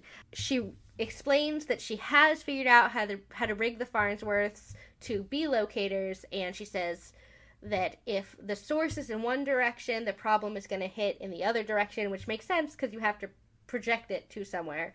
And Pete immediately realized that based on their readings, while Claudia and Micah are heading toward the source, he realizes the problem's going to occur at the vet where Dr. Hernandez is, and he races toward her, and Claudia and Micah follow. Yes. So as soon as Pete realizes the danger is in Kelly's direction, like we said, he cares about her because that's his job. He protects people. He goes knocking on her window, and she's just like, she's mad at him. He's mad at her. She's like, you told me to lock the doors. You told me not to, whatever. And they argue, and she finally lets him in just in time for the trouble to start. So this seems to be a scene from like a noir film. Yeah, black and white noir. Yeah, and there's some shooting, and Pete is like, Claudia, get Kelly out of here, which also, like, it's not just Pete protecting the innocent civilian, but he's protecting Claudia because, remember, she's not an agent, and having the Farnsworth doesn't mean that she's supposed to put her life in danger. Like, she is the technological genius of the team, but she's a very young person who, like, it's not that she can't take care of herself, but, like, this isn't her training. Yeah, she didn't sign up for physical threats of guns and violence. So they get out of there, and while the scene unfolds, Pete's like, don't worry, I know how it ends, and he's kind of like reciting the lines excitedly. Pete and Micah are not in immediate danger now that this scene is coming to a close, but what Pete turns to Micah and reveals is that these films are going in chronological order of, like, the actors, oeuvre, I guess. So this leads them to realize that the next film is going to be Dr. Doomsday, which Pete, like 10-year-old child in his heart, gets excited for, says, oh, it's, like, really exciting. There's this mad scientist. He, like, blows up the whole town. And Micah's like, well, okay, that might be less fun if we all, die. And her delivery on this, like, ever since we did our interview with Eddie and he talked about, like, how hard Joanne kind of thought and prepared and worked for these lines, like, is perfect. The way she confronts Pete with, like, I know you love it, but you do realize that, like, we're all gonna die if this happens. And it's such, like, a moment of growth for her from how she would have treated that line way earlier on in their friendship. Like, before she would have been kind of snappy and been like, Pete, focus.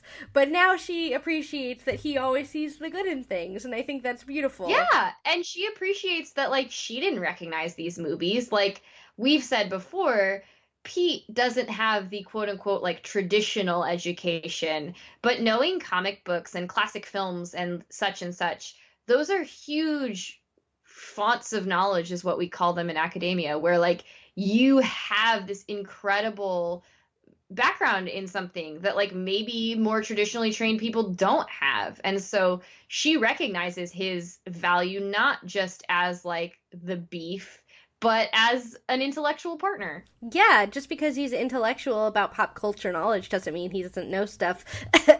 Points. Yeah, and also, this takes us out to an act break where we go out on a classic Farnsworth, which I like because it takes us back to, like, the format of the show that, like, we're all sort of having fun, but also because this is a good act break, and paired with the Farnsworth, it throws the other one into stark relief where you're like, oh, okay, I saw what you did earlier. I get that you know what you're doing. Mm-hmm. So we return to Artie explaining the transmutational delivery device, which, not surprisingly, was being devised for the military. And he explains that it worked too well and actually blew up in Project Gemini. And the reason it worked too well was because through some kind of fluke in science, it made the images, like, actually physical and actually dangerous. We now know that this is what's happening in the town. And I don't know if we actually even addressed this, by the way. I mean, I know we said this is the Farnsworth Isle, but the bespectacled man we saw in the beginning of the episode, the leader of Project Gemini, that's P.T. Farnsworth. That's Philo T. Farnsworth. Oh my gosh! So I missed this amazing note. It was way back when we were discussing Raymond St. James. Yeah, we saw the Project Gemini folder, and Artie going through it to reveal A, the actual man, Philo Farnsworth, in the spectacles, B, Buck Mendel, the African American warehouse agent, and C, shout out to Hamish / the set deck team. This file is amazingly accurate to the printing technologies of the time. So if you look at the text, I can't believe I gave you this because I used to work in an archive of fanzines from, the 40s, 50s, and then we had way more stuff from the 60s and 70s because of kind of explosion of culture. But this is a mimeograph, and it's a very specific type of printing device that made printing much cheaper and easier to do. And when you look at it's like I can't describe it besides that I've just seen hundreds of them in real life, but it's a very particular font and a very particular ink, and it only existed for like a very brief window of time. So the fact that like the set deck team made this accurate media file for like a 1 second glance over describing Philo T. Farnsworth in the 40s, like I love it, and I cannot say it enough. If we do nothing else and accomplish nothing else with this podcast, I just want every single person who listens to know and appreciate how thoughtful every single aspect of this production is. It's incredible. Like we've said, people come to the show for different things and they're all valid, but like every element was thought out to the ends of perfection. Like they worked so hard to make this historical and thoughtful and representational and like beautiful, Yeah, and like that is why everyone we've spoken to who's worked on it says we could have gone another 5 years. That's why Jack Kenny teared up when he was talking about how much he loved the show. Everything in the show is made with so much love, and I think we haven't really acknowledged that like on its own as a statement, and I just want to take a moment to appreciate that they used all of that love to bring this show to us. They did. And like when you are blessed with being handed this bowl of love, it's like a bowl of warm soup that your grandma made. It's like the love in this object that you have been handed, like you are honored to receive it. So I guarantee they didn't think a single person would notice how hard they worked on that file. Oh, we noticed. It was so good. We noticed. This leads us to Artie breaking into the post office and bringing to reality the fact that indeed the box was sitting on the loading dock for 70 years. Artie, as he's doing this, there's a great scene where Claudia wants to break in because it's been so long. But they make Artie do it. They go in and they're discussing. Artie says there is a pattern to the random events. They just haven't figured it out yet. And so they're looking through the closed, abandoned post office. And in fact, we see an old-timey box on a bottom shelf. They look at it and it only had the town kind of address. So it didn't get all the way to the warehouse. And it just sat in the post office. And no one thought twice about it until someone tore it open. Cut to Brenda, I believe. Yes. And in her house, she is wearing a Snuggie, which I loved, because that's so of the time. Oh, yeah. And she's just enjoying the Raymond St. James movie marathon, but she is using the 3D projector hooked to her TV. She gets up to make popcorn and is surprised to see the gang standing in her place, with Pete telling her to hit the brakes, Slick, which is a good callback to what she said to him earlier when he tried to go into the post office. Oh, I didn't catch that. That's perfect. So she was making popcorn just like she said she would be. But before we get the culmination of that, we return to Mrs. Frederick and Valda and Taka. Valda identifies that McPherson is still there in Lena's mind, but what Taka clarifies for us is that he's not actually there. And this is her expertise coming in, where she says he's deep in her subconscious. And Taka explains that if they don't remove McPherson, Lena could go mad. And what I love about this, and I can't believe I didn't make this connection because you did it so well, Jill. Like, Taka has this ability, goes undescribed. We don't know what it is, but it is like Lena's kind of empathetic or insightful capacity to look into people's minds and feelings. And what I really noticed is that in this scene, Lena starts repeating McPherson's dying words. And he is describing when he was dead and brought back to life through the Phoenix, like it was empty and dark and there was nothing. When we hear McPherson's dying words, like we realize that it's not just like having an invasive consciousness in your own consciousness, but having a deep, dark, sad, lonely consciousness. Like, think of Lena and how bright she is and how spirited she is. And she's living with this really incompatible consciousness inside of her own consciousness. I agree completely. And I also want to tie this back into something I said when Lena was first dealing with all this, which is this is a great allegory for PTSD. And what I wish actually existed, which was some kind of tool to go deep into your subconscious and just remove the trauma, because it doesn't really reflect on you if you have PTSD. It's not about you or what kind of person you are. Lena is still a bright person. She's just carrying this thing with her. And while in real life there is no real cure that can reach into your subconscious and just remove the pain and the trauma, this is a good allegory in that the best you can do is have people who love you around you, willing to go to the dark places with you and help you get out of them. That's so beautiful. And it's mental health is the thing you have, and your chemistry is what it is, and your traumas are what they are, and you can't change them, but you can carry them better and you can have people help you. And it's not about you. It's not about what kind of person you are, and it doesn't mean that you're not a bright light. And that's huge with Lena's experience, because everyone doubted her when this was not her fault and this was not her. And then the continued results of this are not her. And she still is a bright light and amazing person to everyone on the show. Yes, we love you all. Yeah, that's what I was going to say. Is like, I know so many of our listeners relate to us, and like, we feel you and we're here for you. So to lighten the mood, my next note is that Mrs. Frederick activates her brain powers.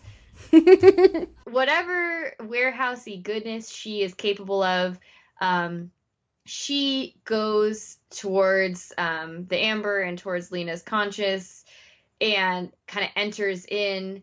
We know then that Mrs. Frederick is doing something sort of magical, and Lena falls unconscious because we learned in the previous episode that the pearl can only release itself if the host, so to speak, is unconscious. So we're scared and nervous that it's like that time Mrs. Frederick choked Lena. And we know it was good that this happened because Lena comes to almost immediately, and like she seems to have had a burden lifted from her. Lena asks if she's all right, and Mrs. Frederick says, "I believe so." And the look of calm on Lena's face and like relief really struck me, because I think what's her name, Janelle Williams, she's a very skilled actress in her small, minute movements, and she doesn't have as many scenes and as much screen time, but it's all really present and valuable when she's on screen.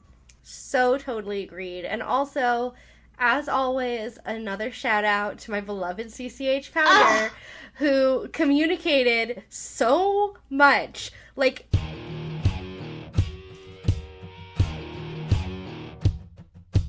her task, her direction was clearly like, somehow communicate that you are going into another person's subconscious. And she was like, yes, I can accomplish this by closing my eyes and slightly tensing my hands. And she does! Yes, she's so good. I'm sorry, I just had to shout it out because it's like I got so much from two very small movements that she did. Yes. Well, and that's the thing. We know exactly what's happening. And I'm like, oh, yeah, she's using her brain powers and she's removing the threat. Like, what? How do we know that? We just do. So we return to Dear Sweet Brenda. She continues making her popcorn. She's typing into the microwave and she's like, hey, someday when your government pension, fails you, you'll steal from your workplace too, which is so funny. And also goes back to the IRS cover. But Artie and Claudia are examining the device and they realize that it's being sort of powered by an external source because it's not plugged into anything. Interestingly, Pete sits down in Brenda's spot and is ready to watch the movie while other people are investigating the situation. I loved that so much because Pete has a skill that I wish I had, which is the ability to say, I have nothing to contribute to this. I will wait until I am of use again, and until then I'm going to have a great time.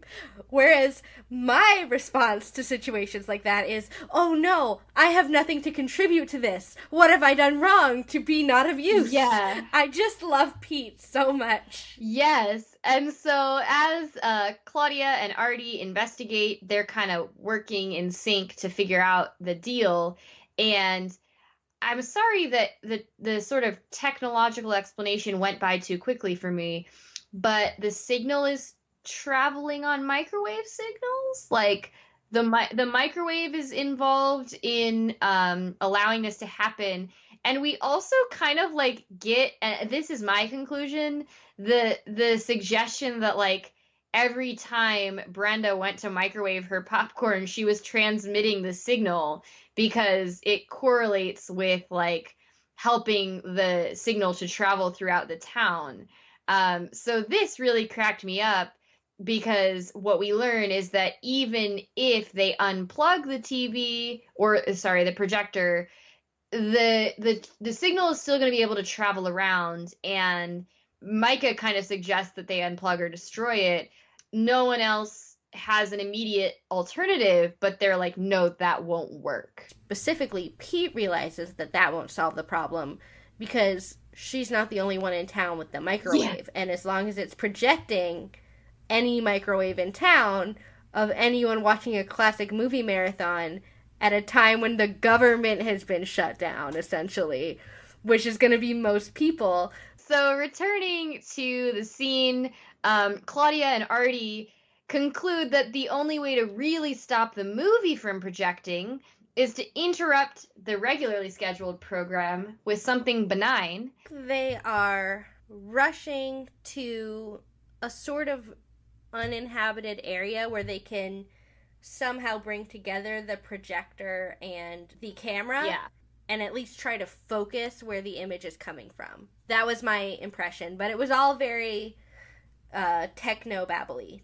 We kind of gather that Artie has taken the projector from Brenda's home and they're getting it out of there, but they're also, like you said, if their plan is to interrupt the signal, they have to reunite the two artifact halves together to project something else.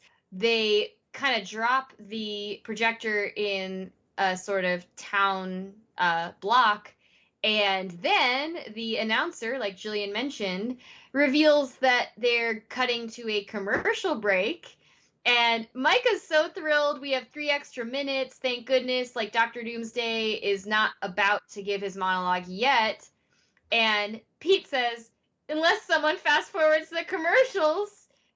Micah says, don't even joke about that. It's excellent, and we go back to the show where Claudia is speeding away as Todd finally found her special parts. So she rushes off in her Camino while he comes around the corner, and like a little goofy nerd that he is, he starts chasing her car, which he will never catch. And luckily, she's not going far, so we're going to see that come back later. Meanwhile, Pete and Micah are watching the movie in the town square. And you can talk all about the plot points of this scene, but I have one note at the beginning and one note I want to hit at the end. We'll get there at the end. But at some point, there's like a funny little robot in the corner, and Pete mentions that he went as that robot one year for Halloween, and that made me so happy because it absolutely looks like the kind of costume that your mom could have whipped up for you out of enough cardboard, duct tape, and aluminum foil. It's just so funny. It's exactly that. And they see the robot, and the robot comes towards them. So Pete and Micah draw their guns on it, and Pete's like, "Don't worry, it kills by crushing."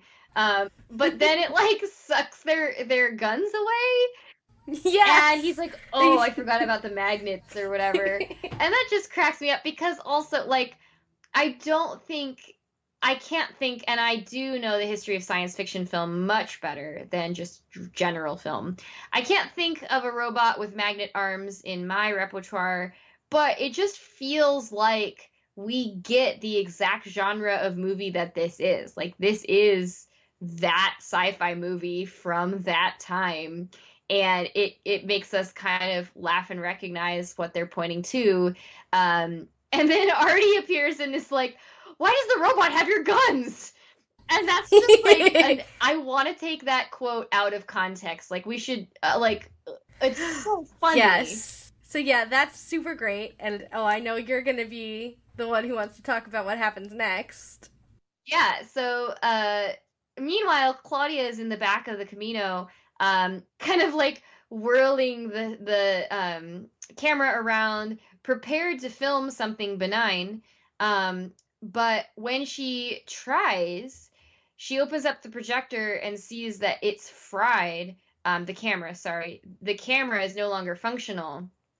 And just then, Todd appears, apparently having seen Claudia's car drive not a too long distance. And he has the box of parts that Claudia ordered. So right as the team are bringing their Farnsworths and trying to help Claudia like finagle something that can fuel the machine, and she's like, like we said before, she knows. She's like, the Farnsworths don't have enough power to do this. It's never gonna work.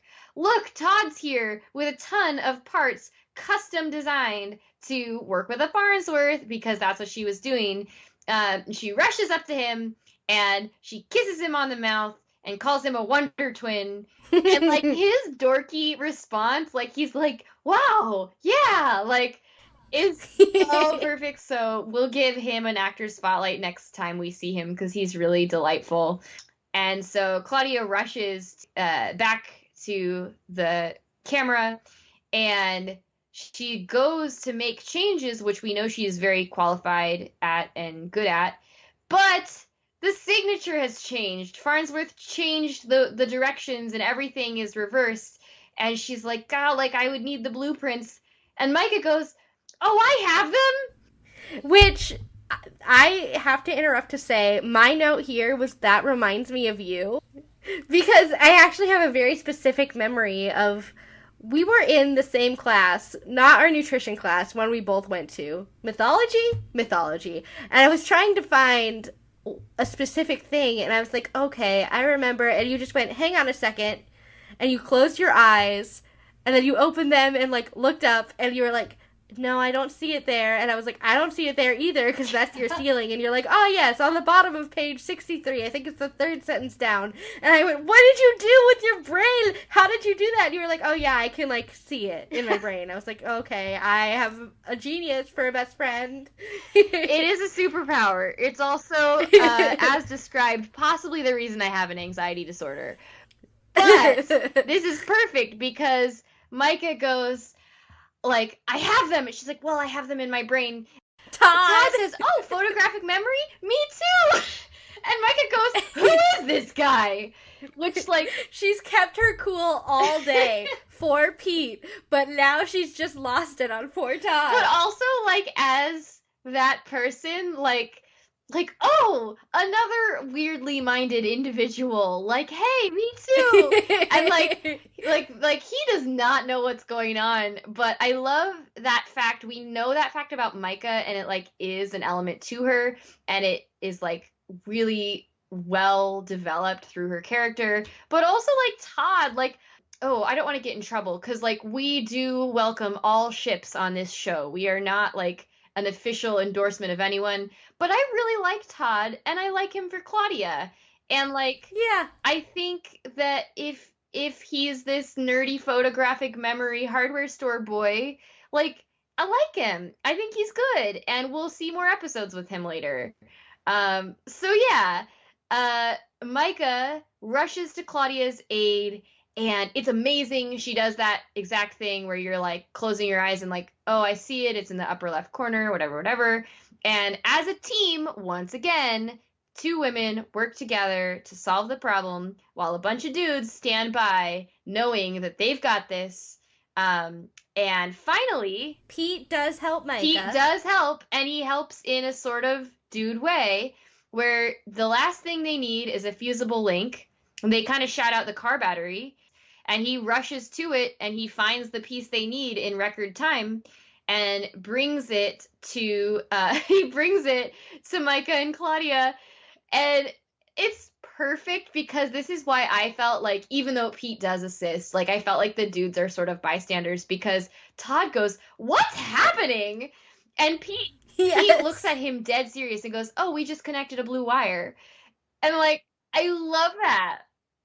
And as this is happening, the whole scene from the movie is still playing out in like the town square. And this was my note, where Raymond St. James ends his monologue with "I am become death," which for Western audiences refers to the Robert J. Oppenheimer quote, "I am become death, destroyer of worlds," in reference to his regret for the destruction caused by his role in developing the atom bomb. And this is a lot of things. First of all, I started with Robert J. Oppenheimer because it's more familiar to Western audiences, and because it does tie in very nicely with that post-World War II atomic age Red Scare fear.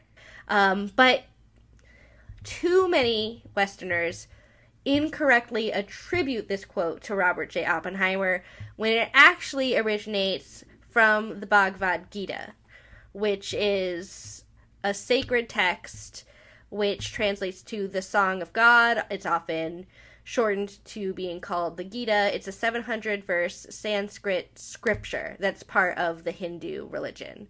So I think it's really important that we shed light onto the original source, which is a non-Western, non-Judeo-Christian religious text that we can't claim belongs to some dude from the 1950s.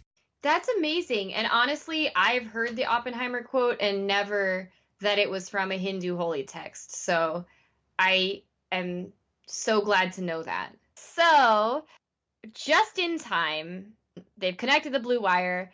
Claudia shoots the camera at Artie's head, and he's realizing that they have saved the day. And Artie is like laughing sort of awkwardly as the sun is shining and the birds are singing. And someone asks, like, did that just go out to all of the Raymond St. James fan club? And a disembodied head is just floating on the screen. And I think it's so funny. But I just loved how much this was satire of and an homage to classic cinema. I just loved it so much. So back at the warehouse, we're kind of winding down. Everything's coming to a close. Claudia, seeming to have not learned a single thing, is looking at the Tesla and being like, oh, maybe I can do something. But Lena very kindly points out that that's probably not a good idea, and Claudia sort of reluctantly agrees. Meanwhile, Micah's in the corner reading a book, and I think it's perfectly in character for her. Oh, yeah, of course. I just wish Lena had shared a little more about her day. I wish we knew more about Lena in general, because she had such a tremendous experience and she knows all about what they all did all day. Yeah. She's asking questions about it and no one's asking about her. And I think this is something that happens to Black female characters in television, especially ones that are adjacent to but not necessarily part of the main group. Yeah. And so, again, we love this show. We appreciate how much love has been put into this show. But, I just think this is something we should watch out for in all cinema, because it's a thing that happens pretty frequently. Yeah, and I'm interested because I kind of noted, like, Micah's next line is, "So Claudia, like, Todd's cute." And the thing I like about this is that when we talk about the Bechdel test, it's like the issue with women on screen is that their primary motivation was historically like a pursuit of a heterosexual relationship, and it's extremely aggravating to never give them concern or character related to anything outside of that. What I do think is that women, regardless of orientation, do talk about their relationships, and they do that with each other, and every gender does that in their own way. And so it's like, it doesn't bother me that especially Micah and Claudia being as close as this episode has reminded us, like, Micah is sort of being older sisterly and kind of like encouraging to Claudia. And so I like it. It doesn't offend me at all. But I wonder if we could really rectify that whole, not just Bechdel test, but test for characters and women of color with, what if we just supplemented this scene with 2 more exchanges with Lena? Because Lena is carrying this burden with the help of Mrs. Frederick, but without the other members of the team seeming to be really aware. And I get the impetus from the writing standpoint. Don't get me wrong. Asking about Claudia and her potential romance moves the story forward. Yeah. Talking about Lena and her emotional recovery doesn't, because it inherently goes back to the past. But it just made it very noticeably awkward for me that Lena was just sitting in the corner not participating. I think that's a really good note. Yeah. So this scene moves by really quickly because Pete busts in with the biggest bowl of popcorn, and not only the popcorn, but also a Raymond St. James movie. I love him. And they're like, you have got to be kidding. Like, we spent all day being attacked by Raymond St. James movies. Like, are we really gonna go watch one? And he's like, hey, I have a big screen, which is a reminder of Micah's kind gesture to him last time. And he's like, all right, suit yourself. And when he starts heading upstairs to his room, he tells them, like, the movie's in my room. Artie goes for the popcorn because he's always interested in some snacks. And then the other characters realize, like, oh, if we want that popcorn, we've got to go watch this movie with Pete. And, like, it returns us to our found family, and that's how a lot of season 2 episodes end. Yay! Okay, that makes me so happy. Everyone's heading all up, and just then, when you think everything's all good, Mrs. Frederick appears when they're all gone, and she tears away a page that has a mysterious doodle that Lena was drawing. I don't know what it is. It looked sort of like headphones. That's what it looked like to me. Yeah. I don't know. But we hear Valda's voice saying he may have left something behind in the echo. So, that's our episode! Yes, that's all we have for this week, agents. We'll see you next time.